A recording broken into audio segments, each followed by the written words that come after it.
Alright guys, today I want to go ahead and talk to you guys about my Bergara Wilderness HMR chambered in 300 Win Mag. To start off with some specs, Bergara claims that this particular model will vary dependent on caliber at 9.9 pounds. For my rifle, with the current setup minus the suppressor, comes in at 13.9, and with the suppressor comes in at 15.6. So she's definitely not light by any means, which could be a pro or con for you.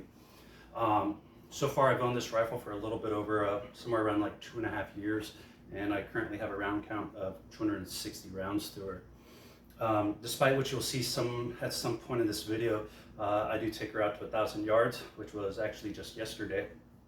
And then my accomplishments with this rifle is actually over a mile. It was a little bit over 1,800 yards.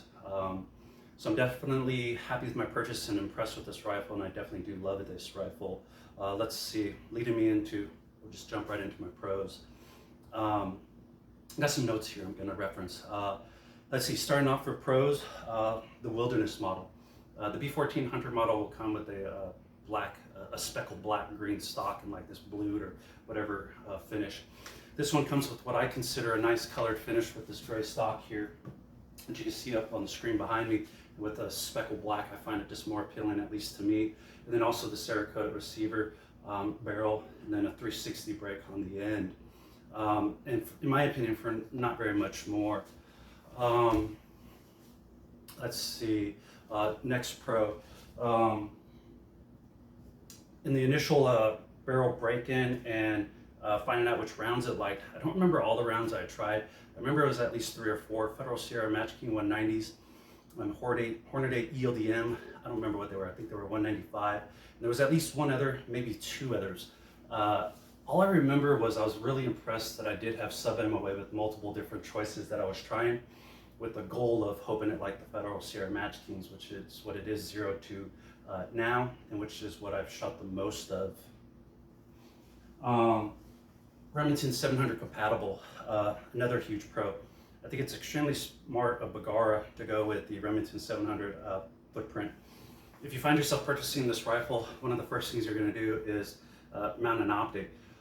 So when you go to find your base, it's really cool that it uses the 700 footprint, because in my opinion it's the most notorious actual scope mounts that are going to be available to you, regardless of which store you actually walk into. With that being said, also if you're wanting to upgrade the trigger, the stock, or anything like that, anything Remington 700 compatible, obviously based off of long action, short action, on whichever caliber you choose, will be compatible for you to utilize on your rifle. Let's see, AICS mags. So I'm more of the tactical mindset type of guy, so I'm a huge fan that it comes with drop mags and utilizes the ICS. The one that it's come with, as well as the multiple that I've purchased, which are Magpul Magnum LRs, I've had 0 issues with dropping the mag, inserting the mag, and feeding. I haven't had any issues with reliability of the magazine feed system. Let's see, one other one I want to talk about, hopefully I didn't forget any. The ergonomics. I'm a huge fan of the ergonomics of the pistol grip. For at least my hand, it fits really nice and extremely comfortable while shooting. Then also the tail hook, huge fan of the tail hook, as I primarily, HMR M match target gun. I primarily shoot this as a target gun, so I'm a huge fan of the tail hook, as depending on the position I might be in the most ideal position will allow me to take my support hand and bring it back, and I'll cut the actual tail hook to help drive it into my shoulder. So the ergonomics of this stock, for me, I'm really happy with. Jumping us into cons, I don't think I missed any of my pros. One of the things that led me to this rifle is I'm a huge fan of QD sling attachments. So the QD cups on both the left and right, regardless if you're left-handed or right-handed, this stock is set up for a QD attachment for you. Now it does still come with dual sling nut soles. One right now is currently being used by my bipod up here at the top and at the bottom for more of your traditional slings, but I'm extremely happy that they came with the QD cup attachments. But what I'm not a fan of is their 360 ones.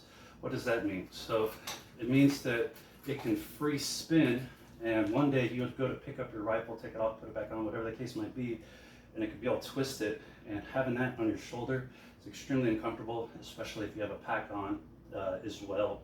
I think a really simple fix for future purchases, and I don't believe it would be all that expensive to upgrade to the lockable ones that are like a quarter turn to help prevent actual sling twist.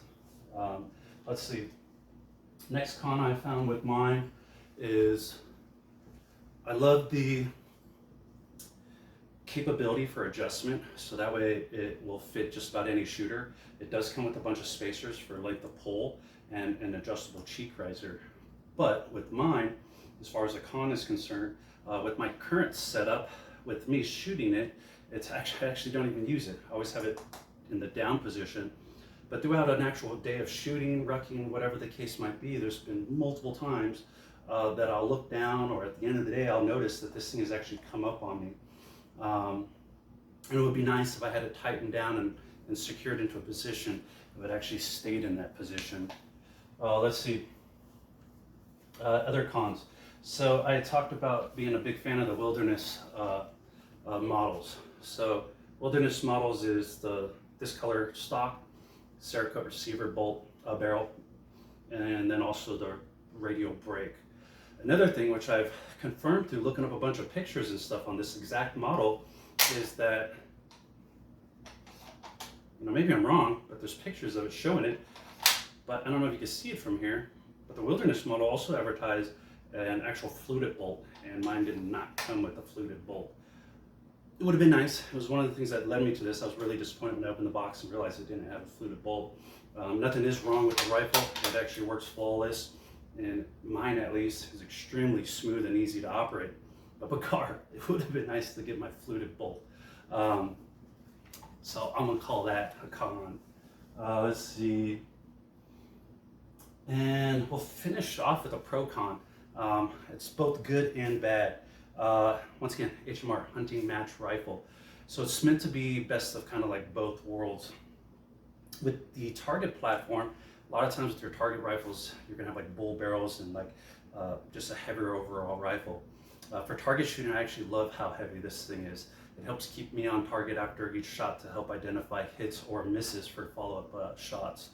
For packing it though, that's where the con comes in. This sucker's heavy.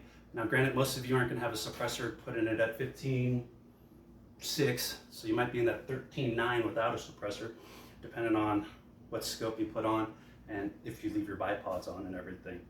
But she's definitely a heavy rifle to say the least. But overall, I'm extremely happy with this rifle, and I don't believe any of you could go wrong with choosing this one, as I'm extremely happy with it.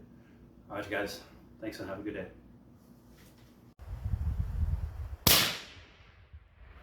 Gotcha.